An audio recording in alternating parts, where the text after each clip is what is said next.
नमस्कार मंडळी, मी कृष्णा कदम निघालो आहे आळंदी ते पंढरपूर पायी प्रवास करत. आजचा दिवस चौथा. काल माऊलींचा पुणे येथे मुक्काम होता आणि आता आज माऊली सासवडला निघतील. आजचा मुक्काम हा माऊलींचा सासवडला असणार आहे.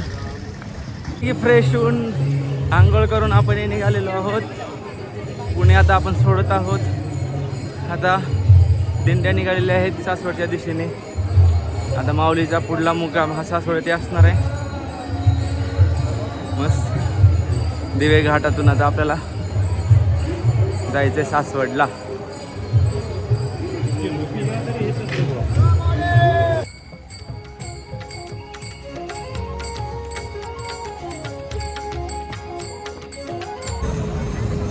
सकाळचे वाजले 6 आणि आता दिंडे आलेले आहेत फातिमा नगरमध्ये.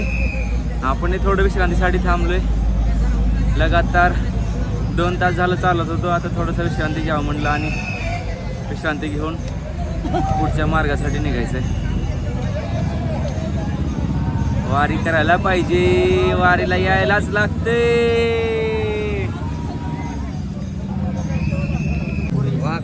वाकरीला आता आमचं सासवडला. लय लांब आहे, लांब आहे, मध्ये घाट आहे, घाटातून जावं लागते. आजचा मुक्काम सगळ्यात लांबचा मुक्काम आहे. आजचा मुक्काम आहे ते सगळ्यात लांबचा पूर्ण दिंडीमध्ये, वारीतला, पूर्ण वारीतला.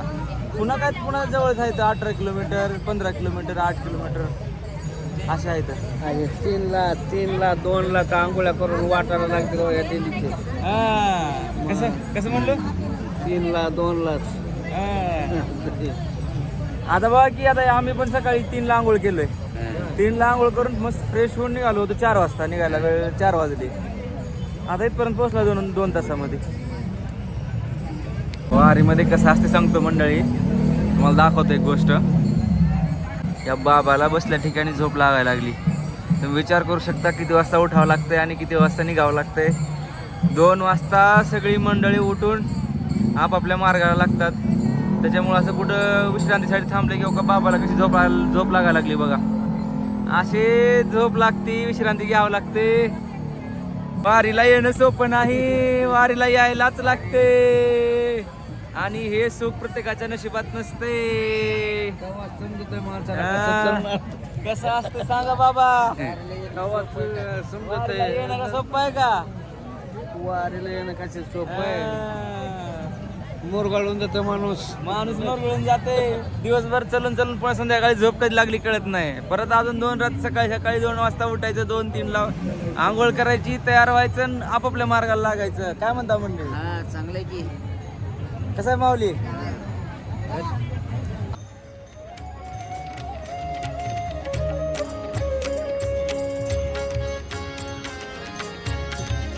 बघा काही बाबा कालपासून ह्याच्यावर बसून चाललेत, पंढरपूरला निघालेत.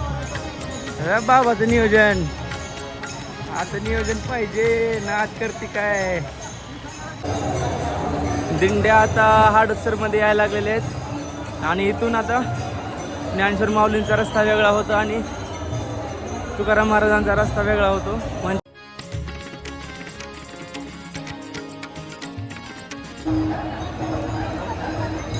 आपण हडपसरमध्ये आलेलो आहोत. हडपसरमध्ये पोहोचलोत आणि ही जाते ती ज्ञानेश्वर माऊलींची पालखी मार्ग आहे हा. आणि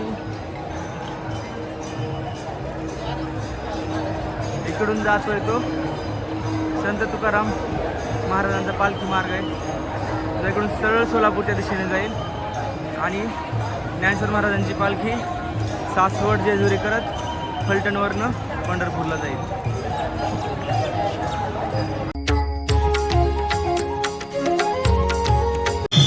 वारकऱ्यांची सेवा हीच पुण्याची परंपरा. वा, आपले सबस्क्रायबर भेटायला आले होते इथं बकराईमध्ये. त्यांची भेट घेतली. त्यांची भेट घेऊन आता आम्ही निघालोय आता घाटामध्ये. चला माऊली भेटू. चला, रामकृष्ण हरी माऊली. चला चला चला माऊली. वारीत पांढरं गाव तरले.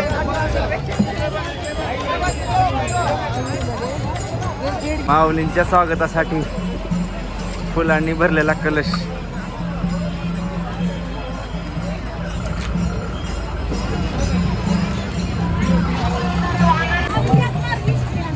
मंडळी चालून चालून पाय दुखायला लागले, त्यामुळं वडकी ठिकाणी थोडासा विश्रांती घेऊन आता आम्ही निघालेलो आहे देवी घाटाच्या दिशेने. थोड्याच वेळात दिवे घाट आम्ही चढायला चालू करणार आहेत. पायांची वाट लागली. आजचा पुणे ते सासवड सगळ्यात मोठा या वारीच्या पूर्ण वारीमध्ये सगळ्यात मोठा टप्पा आहे. त्याच्यामुळं पाय बोंबला लागलेत. आणि त्यातल्या त्यात आळंदीमध्ये असताना पूर्ण पाऊस होता 2 दिवस, आणि इकडे आल्यानंतर असलं ऊन लागायला लागले, पूर्ण तोंड काळे पडले उन्हानं. चालतंय, चालण्याचा प्रयत्न करायला लागलोय. हे माऊलींचं विसाव्याचं ठिकाण दिवे घाटाच्या पायथ्याचं. इथे माऊली विसावा घेऊन मग पुढच्या प्रवासासाठी निघतात. भजन चालू आहे इथं. हे बघा गर्दी गच्च झालेली आहे, सगळ्या लोकांची गर्दी झालेली आहे. आणि अशा प्रकारे दिवे घाटास प्रारंभ होत आहे.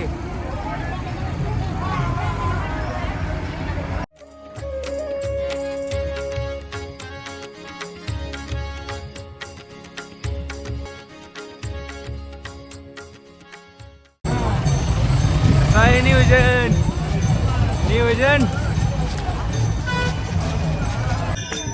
हे अजून एका ठिकाणी केले असं सेम. जवळपास अर्धा घाट आपण संपवलेला आहे, अजून अर्धा बाकी आहे. आणि ते संपवून घेऊयात आपण थोडीशी विश्रांती. आपण आहोत एकदम देवीघराच्या टॉपला, आणि इथून दिसणार आहे पुण्याचं विहंगम असं दृश्य.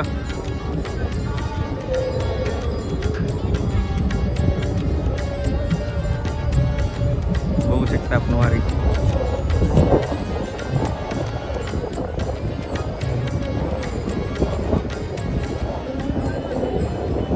माऊलींचा पालखी सोहळा कव्हर करण्यासाठी आलेले मीडियावाले असे बसलेत अगोदरच येऊन. हे बघा TV9 न्यूजवाले.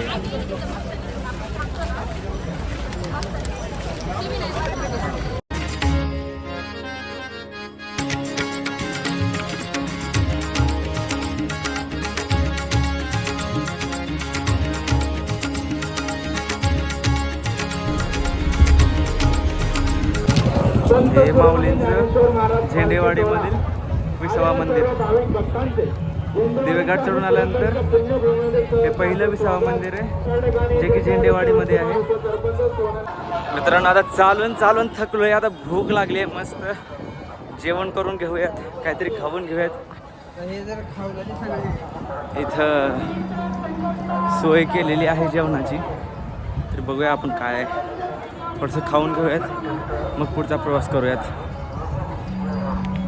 ड्रीम वॉल्स कंपनी असं सुंदर असं ठिकाणी नियोजन केलेलं होतं. फुल आता पुरी भाजी खाल्लेली आहे, मस्त एनर्जी आलेली आहे. आता पुढं जायचं आहे, पुढचा प्रवास करायचा आहे. आता थेट सासवड.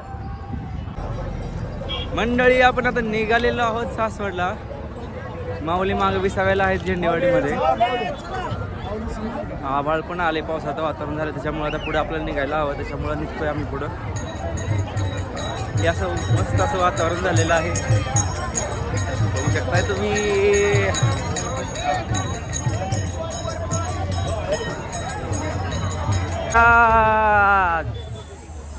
हे पोलीस प्रशासन त्यांच्यामुळं हा सोहळा व्यवस्थितरित्या पार पडतोय. 4 दिवस झालं पूर्ण बंदोबस्तामध्ये आहेत, त्यांचेही मनापासून आभार. आभाळ गच्च भरून आलेलं आहे, कधीही पाऊस येऊ शकतो.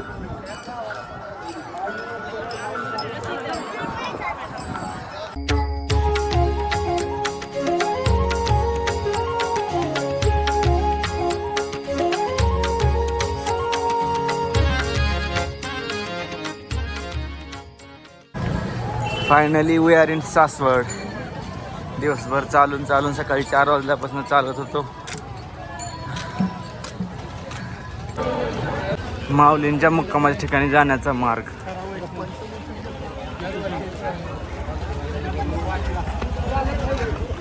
तयारी झालेली आहे, फक्त माऊलींच्या आगमनाची प्रतीक्षा आहे सर्वांना.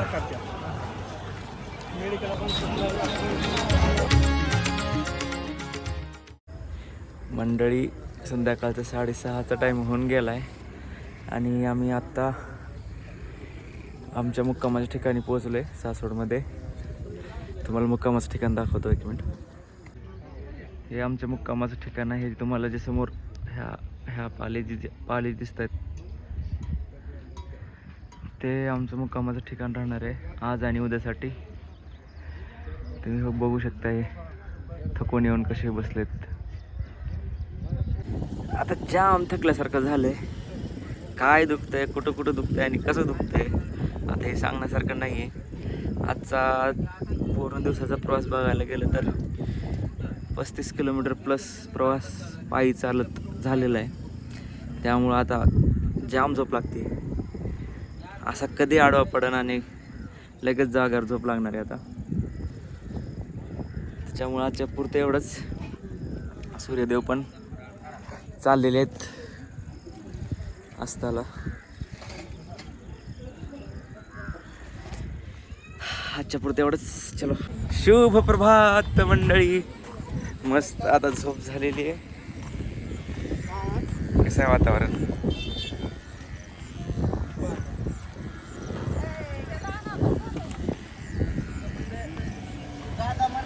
सुंदर अशी झोप झाली आहे. आता पाय पण दुखायचे कमी झालेत. मस्त आता फ्रेश होऊयात. इकडे साईडला नदी आहे, नदीवरती जाऊन आंघोळ वगैरे करून कपडे धुवूयात आणि करूयात दिवसाची सुरुवात. हे बघा, हे आमचे मागे दिसते ते मुक्कामाचं ठिकाण. तुम्हाला रात्री दाखवलं होतं. पाला वगैरे पडलेले आहे तिथं. सर्वांची लगबग चालू आहे आंघोळीसाठी, फ्रेश होण्यासाठी.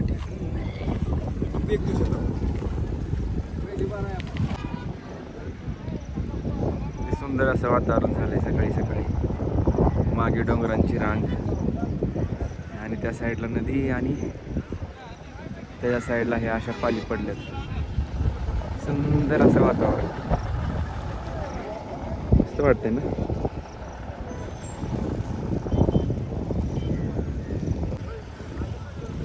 इथे एक साईडला नदी आहे, जवळच आहे. आपल्याला आंघोळीसाठी तिकडे जायला पाहिजे. आता तिथं मागं टँकरला बघितलं, पण टँकरमधलं पण पाणी संपत आले.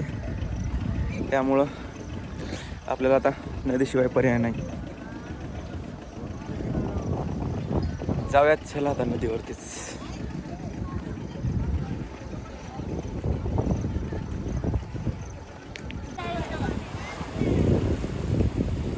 सुंदर असा परिसर,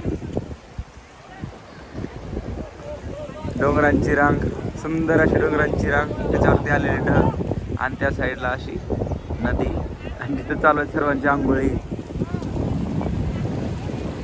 चालू आहेत. एवढं आपल्याला पण आता आंघोळ करायला पाहिजे, फ्रेश व्हायला पाहिजे. आपण इथं करूयात आपण आंघोळ.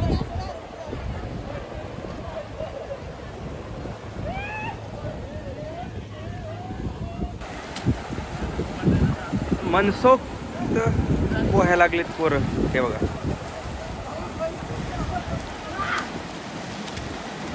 जायचं आहे. रांगोळ तर झाली आहे.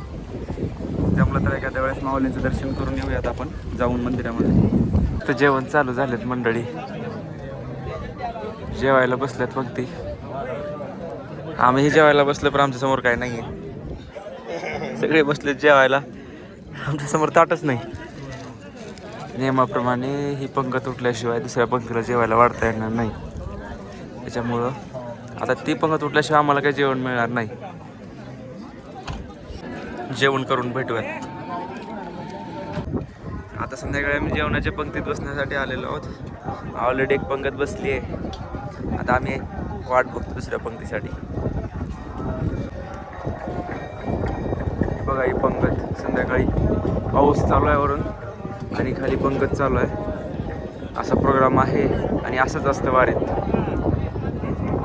सोसावं लागतं, कष्ट असतात तो फार.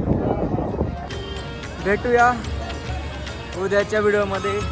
आजच्या पुरतं एवढंच.